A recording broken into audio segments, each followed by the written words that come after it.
স্বাধীনতা এবং বিজয় অর্জন করা যত কঠিন, সেই স্বাধীনতা এবং বিজয়কে ধরে রাখা তার চেয়ে আরো বেশি কঠিন। আর সেই ৭২ সালের চেতনাকে এতদিন পর্যন্ত ৭১-এর চেতনা বলে শেখ হাসিনা এবং তার সরকার এ জাতির সঙ্গে মস্করা এবং তামাশা করেছে।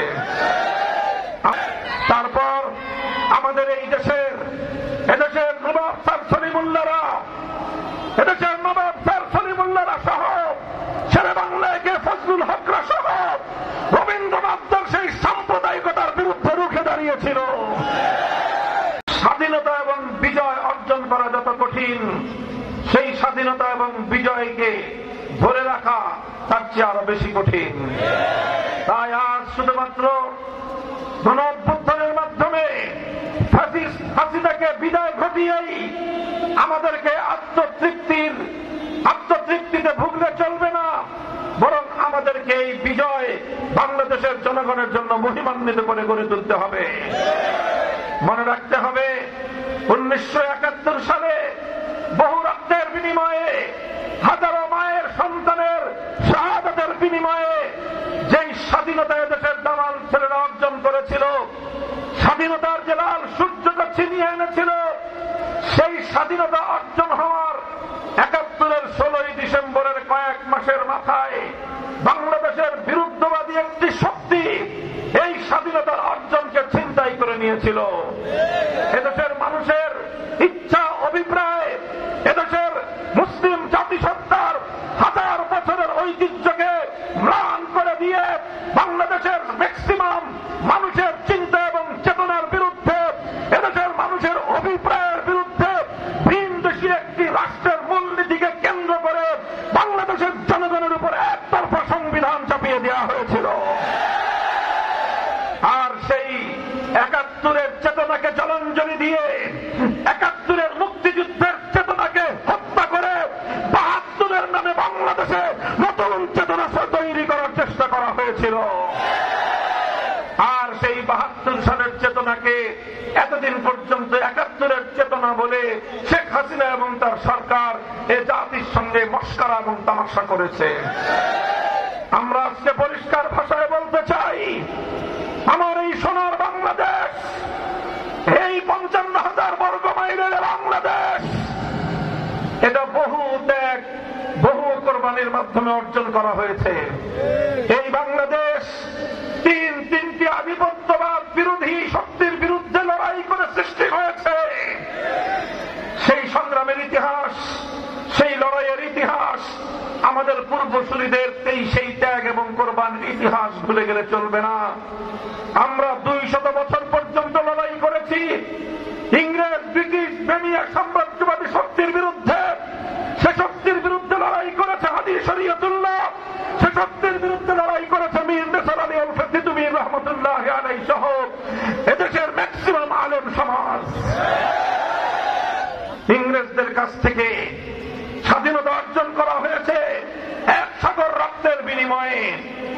দ্বিতীয় আধিপত্যবাদী শক্তি কলকাতার, পশ্চিমবঙ্গের রবীন্দ্রবাবুরা, রবীন্দ্রনাথ ঠাকুরেরা, তারা এই পূর্ববঙ্গ নামক বাংলাদেশের মুসলিম জাতিসত্তার উত্থান এবং তাদের উন্মেষের বিরুদ্ধে রুখে দাঁড়িয়েছিলেন। সাম্প্রদায়িকতার বিষ বাষ্প ছড়িয়েছিলেন রবীন্দ্রনাথ ঠাকুর।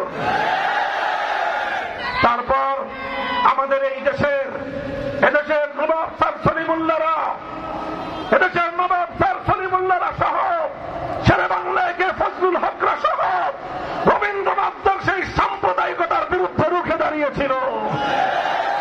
কলকাতার দাদাবাবুরা চেয়েছিল চিরদিনের জন্য পূর্ব বাংলার মুসলমানদেরকে তারা তাদের গোলামের জাতিতে পরিণত করে রাখবে, কিন্তু তারা পারে নাই। কলকাতার সেই আধিপত্যবাদী শক্তির বিরুদ্ধে গর্জে উঠে পূর্ব বাংলার মানুষরা তাদের হাত থেকে মুক্ত হয়েছে। 1947 সালে পূর্ব বাংলার মুসলমান, পূর্ব বাংলার হিন্দু, বৌদ্ধ, খ্রিস্টানরা কলকাতার আধিপত্যের বিরুদ্ধে বৃত্তাঙ্গুলি প্রদর্শন করে তারা বাংলাদেশের মুসলিম জাতিসত্তা গঠন করবার জন্য সিদ্ধান্ত গ্রহণ করেছিল। এরপরে আসে তৃতীয় আধিপত্যবাদ বিরোধী সংগ্রাম। পশ্চিম পাকিস্তানের খান পাঠানদের বিরুদ্ধে। ওরা মনে করেছিল খান পাঠানরা প্রথম শ্রেণীর নাগরিক, বাংলাদেশের মানুষ দ্বিতীয় শ্রেণীর নাগরিক। আমরা বলেছিলাম তোমরা আমাদের বন্ধু, ওরা আমাদেরকে বলতে চেয়েছিল ওরা আমাদের প্রভু। আমরা বললাম আমাদের প্রভু এক আসমানের উপর থাকে, জমিনে আমাদের কোন প্রভু থাকতে পারে না।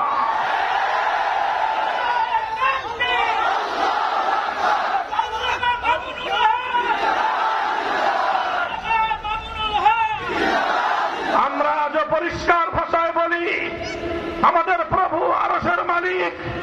এই পৃথিবীতে আমাদের বন্ধু থাকতে পারে, কোন প্রভু থাকতে পারে না। কেউ যদি আজও আমাদের দিকে প্রভুত্বের দৃষ্টিতে চোখ তুলে তাকাবার চেষ্টা করে, সে চোখ আমরা উপড়ে ফেলব। বন্ধুত্বের হাত বাড়িয়ে দিবে, আমার কাছ থেকে তুমি বন্ধুত্বের হাত পাবে। প্রভুত্বের চোখে তাকাবার চেষ্টা করবে, সে চোখ আমরা উপড়ে ফেলব। আমরা এভাবে একবার ব্রিটিশ বেনিয়াদের বিরুদ্ধে, আরেকবার পশ্চিমবঙ্গের আধিপত্যবাদের বিরুদ্ধে, আরেকবার পশ্চিম পাকিস্তানের খান পাঠানদের বিরুদ্ধে লড়াই করে বৈষম্যহীন বাংলা গড়বার শপথ গ্রহণ করেছিলাম। কিন্তু দুর্ভাগ্যজনক বিষয়, দুর্ভাগ্যের বিষয়, আফসোসের বিষয়, বহু ত্যাগ আর কোরবানির বিনিময়ে অর্জিত তিনটি আধিপত্যবাদের বিরুদ্ধে লড়াই করার পর অর্জিত স্বাধীনতা কয়েক মাসের মধ্যে ছিনতাই করে নিল। ওরা এদেশটাকে ভিনদেশী একটি শক্তির গোলামে পরিণত করবার চেষ্টা করলো। যেই বাংলাদেশের মুক্তিযুদ্ধ হয়েছিল বৈষম্যের বিরুদ্ধে, যেই বাংলাদেশের মুক্তিযুদ্ধ হয়েছিল দেশের মানুষের ভোটাধিকারের দাবিতে, মানুষের ভোটের অধিকার মানুষকে ফিরিয়ে দেওয়ার দাবিতে, সেই বাংলাদেশের মানুষ ৭২ সাল থেকে ৭৫ সাল পর্যন্ত ভোটের অধিকার তো দূরের কথা, তারা বাকশাল ছাড়া আর কিছুই পেল না। বাকশাল গঠন করে শেখ মুজিবুর রহমান সাহেব এদেশের মানুষের ভোটের অধিকার কেড়ে নিলেন, এদেশের মানুষের কণ্ঠকে স্তব্ধ করে দিলেন, এদেশের মানুষের ভোটের অধিকার কেড়ে নিলেন। দুর্ভিক্ষের মাধ্যমে বাংলাদেশের মানুষকে মৃত্যুর দিকে তিনি ফেলে দিলেন। আর কি করলেন? ৩০,০০০ মায়ের বুক খালি করে এদেশের ৩০,০০০ তাগড়া যুবক আর জওয়ানদেরকে তুলে তুলে নিয়ে তাদেরকে ক্রস ফায়ারের নামে মাঠে, বনে, জঙ্গলে, রাস্তায়, ইথারে, পাথারে, বিভিন্ন জায়গায় তারা খুন করে ফেলে রাখলেন। এভাবে ৩.৫ বছরের বাকশালী স্বৈরতন্ত্রের পতন ঘটল ১৯৭৫ সালের ১৫ই আগস্ট। ৭৫ সালের ১৫ই আগস্ট অনেক নারী, শিশু, নিরপরাধ মানুষ হত্যা হয়েছে, যেই হত্যাকে আমরা কোনোদিন সমর্থন করি না।